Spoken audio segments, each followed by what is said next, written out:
Welcome to my page food with Coco. আজি আমি বনাম চিকেন মছলা।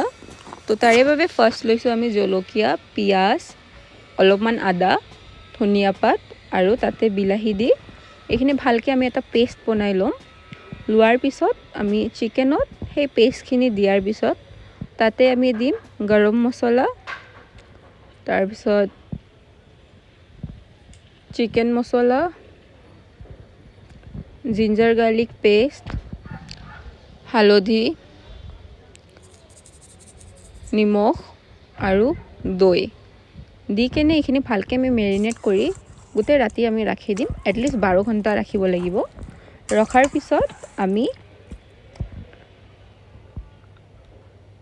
নেক্সট ডে মোৰ মেৰিনেশ্যন কৰা চিকেনখিনি ওলাই কেনে তাৰপিছত আমি তেলত আলুখিনি ফ্ৰাই কৰি লৈ লৈছোঁ আৰু সেই তেলতে আমি দিছোঁ দালচিনি, শুকান জলকীয়া, তেজপাত আৰু লং দি কেনে ভালকৈ সেইখিনি ফ্ৰাই কৰি লৈ লৈছোঁ আৰু তাতে আমি দি দিছোঁ পিঁয়াজ,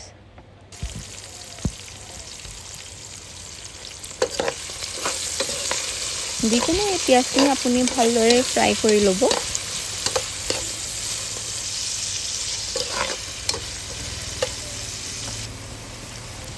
দেখিছেনে আমাৰ পিঁয়াজখিনি কালাৰ চেঞ্জ হৈছে। তাৰপিছত আমি তাতে মেৰিনেশ্যন কৰা মাংসখিনি দি দিছোঁ।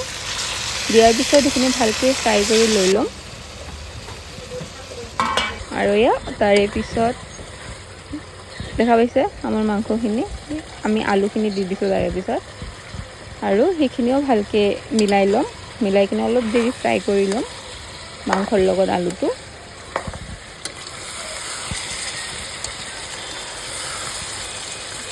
আমাৰ মাংসটো হৈয়ে গৈছে অলপমান। তাৰে পিছত আমি এইখিনি ভালকৈ লৰচৰ কৰাৰ পিছত আমি তাতে দি দিম বিলাহী। মই ইয়াতে এটা ডাঙৰ বিলাহী ইউজ কৰিছোঁ আৰু বিলাহীখিনিও ভালকৈ লৰচৰ কৰি কেনে অলপ দেৰিৰ পিছত 5 মিনিট পিছত তাতে আমি দি দিম পানী। আৰু এইখিনি মই মানে গ্ৰেভি বনাইছোঁ, তো পানী ইমান এটা ব্যৱহাৰ কৰা নাই।